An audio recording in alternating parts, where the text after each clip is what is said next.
Jadi teman-teman sekalian yang memiliki hobi yang sama, yaitu tanam menanam, hari ini cuaca cerah di pagi hari ini, yang seminggu yang lalu 1 minggu penuh hujan, mendung, dan mungkin itu tidak baik buat tanaman kita. Ya mudah-mudahan sinar matahari yang terik ini bisa memulihkan atau membuat tanaman kita lebih subur.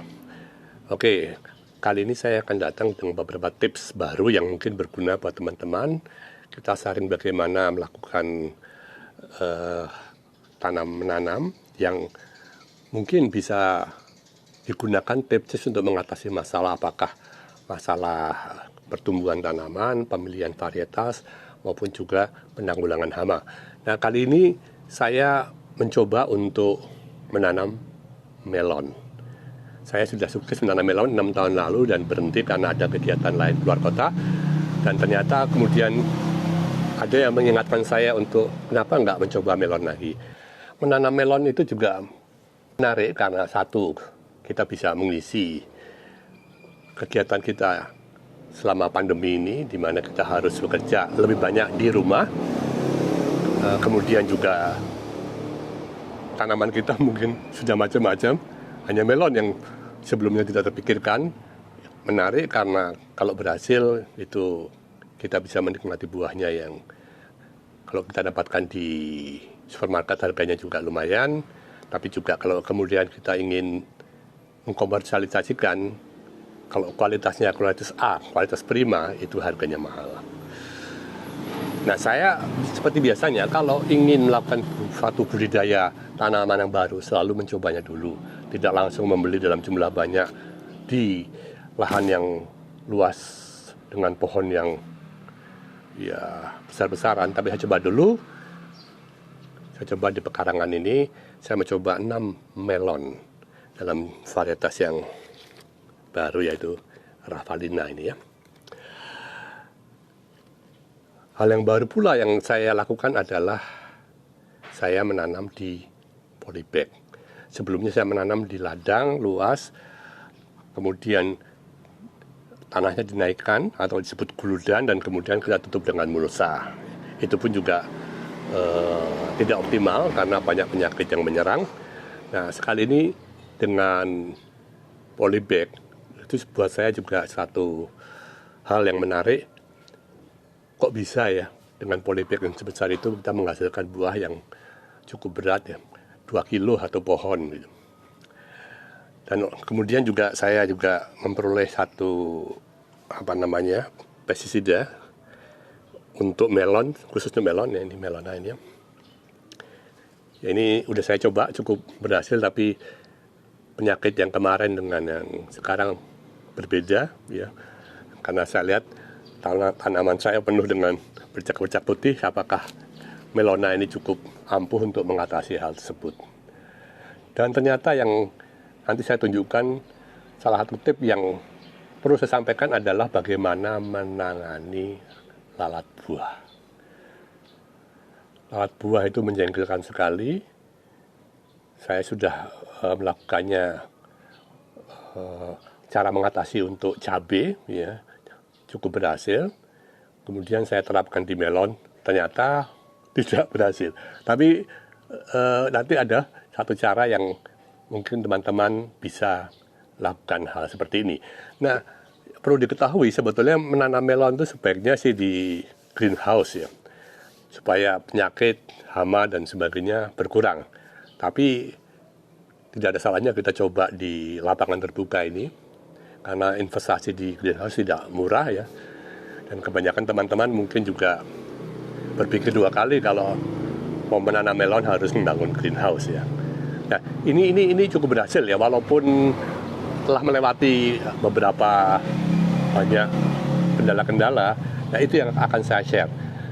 Saya sudah mulai menyiapkan lagi untuk menanam dalam skala yang lebih luas ya, 100 pohon. Setelah belajar dari apa yang saya hadapi pada masa terakhir yang akan saya share tersebut.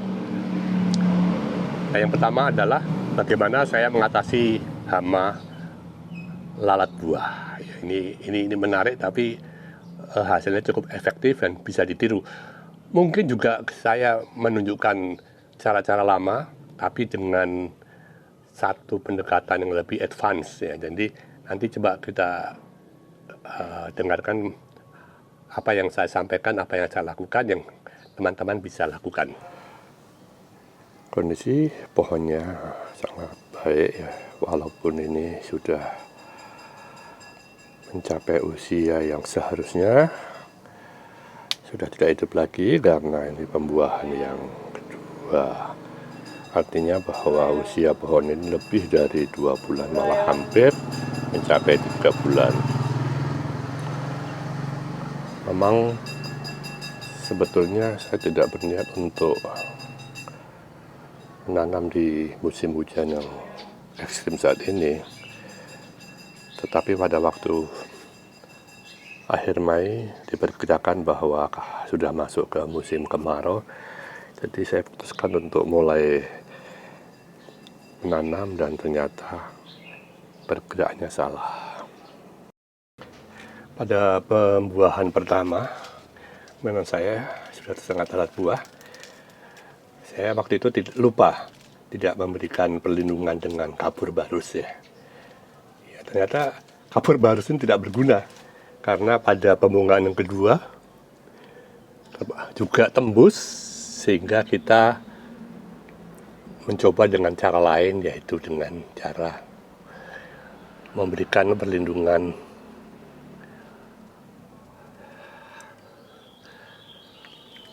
ya ini. Kita tutup dengan plastiknya. Tapi memang ini juga sudah tersengat. Lalat buah itu menaruh telurnya pada saat buah melon masih muda sekali, masih kecil, masih pentil. Pada saat lebih kecil dari ukuran jempol kita. Pada waktu itu padahal kita sudah memberikan perangkap lalat buah seperti ini ya. Berarti kan ini kita isi air, dan ini adalah tempat kita meletakkan pemikatnya ya. Ini sesuatu yang baru yang perlu disampaikan. Saya menggunakan ini ya. Kemudian saya isi kapas ya. Dan baru nanti kita tuangkan ini ya. Kita kasih kapas ke dalam sini ya. Baru nanti kita berikan petrogenol ya. Ini saya pakai petrogenol, kemudian kita tutup rapat, kita potong ujungnya sini, kita gantung di dalamnya. Keuntungannya dengan cara ini adalah bahwa umur pakai daripada perangkap ini dengan petrogenol ini lebih tahan lama, mungkin bisa lebih dari 6 bulan. Jadi kita menghemat petrogenol walaupun harga tidak mahal. Untuk perangkap alat buah itu kalau mau cari di toko online ya.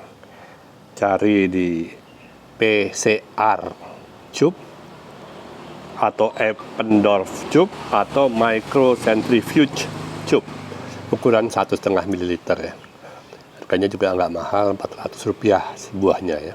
Nah, kata orang kalau petrogenol ini, perangkap seperti ini, yang dipikat adalah lalat jantan, sehingga banyak menyarankan jangan ditaruh tengah-tengah ladang, lebih baik di pinggiran, karena kalau ditaruh tengah ladang berarti mengundang lalat buah. Kemudian yang menjadi masalah lagi adalah kita tidak tahu mana lalat jantan, lalat betina. Saya sudah melihat foto di Google gitu, seperti sama aja. Sebab itu saya melengkapi dengan cara lain, yaitu dengan cara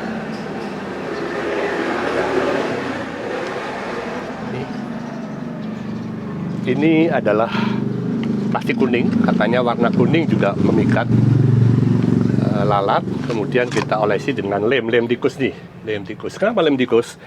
Karena pada masa penghujan begini, lem ini tetap nempel, tidak kering karena panas. Kita lihat setelah 2 hari pemasangan. Nah, banyak ya lalat yang ketangkap. Coba kita dekatkan.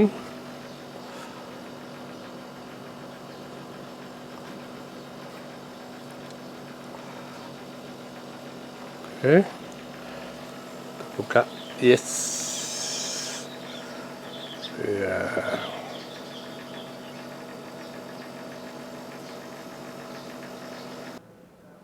Kan buah makin lama makin besar dan cepat lebih besar, dan kemudian kita perlu mengganti ukuran yang lebih besar ini.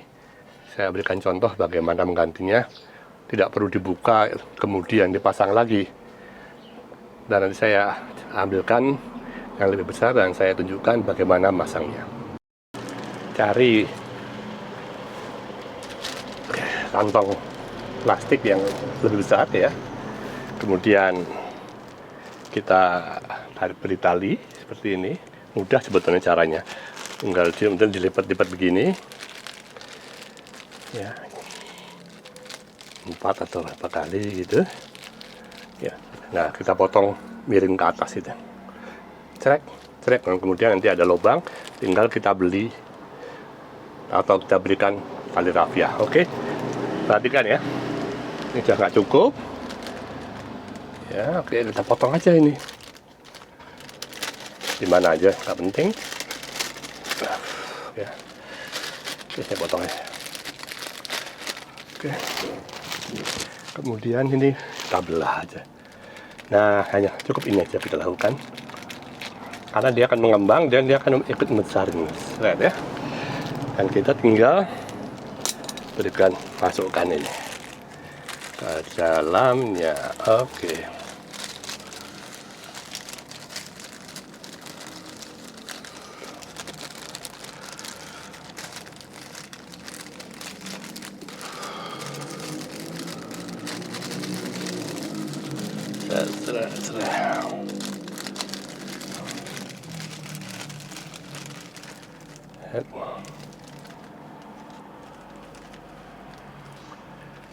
Ikat. Sudah cukup kan? Bagaimana evaluasi kita mengenai ini ya, melona? Hampir kelupaan ya. Ternyata ampuh untuk membasmi ulat-ulat daun ya. Dalam sehari sudah pupus. Nah, tapi untuk menangani yang putih-putih itu nampaknya kita perlu mencampur ya. Memang kita nggak boleh lupa. Saya kemarin hampir lupa menggunakan ini perkat, lakat ini. Saya gunakan ini sudah saya aplikasikan sekali, sudah memudar. Coba kita lihat bahwa putih-putihnya langsung hilang, berarti dia menembus. Nah, kalau tanpa perekat tadi, putih-putih itu walaupun disemprot, dia warnanya tidak menjadi putih. Nah, saya harapkan ini bisa ampuh ya, ini karena baru kita coba. Tapi ngapain sih, oke ya, tadi ini banyak, sekarang udah hilang. Tapi masih ada sedikit ini. Coba nih. Ya. Jadi kita mesti, kesimpulannya,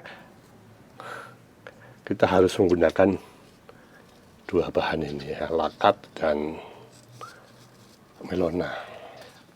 Baik untuk apapun, bahwa kalau kita menangani hama dan penyakit menggunakan pestisida apapun, kimia ataupun organik, jangan lupa kita gunakan perekat atau lakat ya, karena itu akan membantu meratakan obatnya, dan obat tersebut akan bertahan lebih lama, menempel di pohon, daun, ranting dan sebagainya, terutama di musim hujan, bahwa pestisida yang kita aplikasikan kemudian kena hujan diharapkan akan tetap menempel, sehingga hamanya akan tertangani dengan waktu yang lama ya, terus menerus. Untuk mengetahui kesuburan tanahnya, saya akan mencoba melakukan tes unsur hara makronya. Yang pertama saya masukkan unsur N, ya, N ini, tes di tengah-tengah untuk mendapatkan informasi berapa kesuburan tanah di situ. 3 rendah sekali, 4. Juga ini kemudian saya masukkan analisa ini K-nya ya. Atau sini. K-nya rendah, 20 tinggi, 25. Kemudian saya kandungan N. Jadi kelihatan bahwa ini N-nya rendah, K-nya tinggi, jadi tidak perlu saya tambahkan unsur K, sedangkan P dan N-nya perlu saya tambahkan ya. Saya selalu menjaga angka-angka ini kalau bisa di atas 10 dan di bawah 20. Jadi ini perlu segera diadakan pemupukan. Ini yang membuat saya bisa bertahan hingga pembuahan yang kedua, sehingga kondisi pohon-pohonnya, daun-daunnya itu masih terjaga secara baik. Tapi ini tidak perlu teman-teman miliki, ini hanya untuk keperluan penelitian saja, untuk mendapatkan gambaran bagaimana kira-kira kandungan hara pada setiap situasi, apakah di musim hujan, di musim kering, juga pada saat pembuahan yang haranya memang diperlukan sangat banyak. Nggak terlihat bahwa unsur N-nya itu dikonsumsi sangat tinggi. Oke teman-teman, demikianlah sedikit tips saya. Pasti akan berguna buat teman-teman yang melakukan budidaya melon. Jadi secara garis besarnya adalah bahwa setiap kali kita akan menanam tanaman yang baru, jangan sekaligus langsung kita tanam dalam skala yang luas, kita coba dulu. Kemudian juga kita terapkan dengan tips-tips yang saya berikan ini. Mungkin teman-teman yang lama belum lakukan.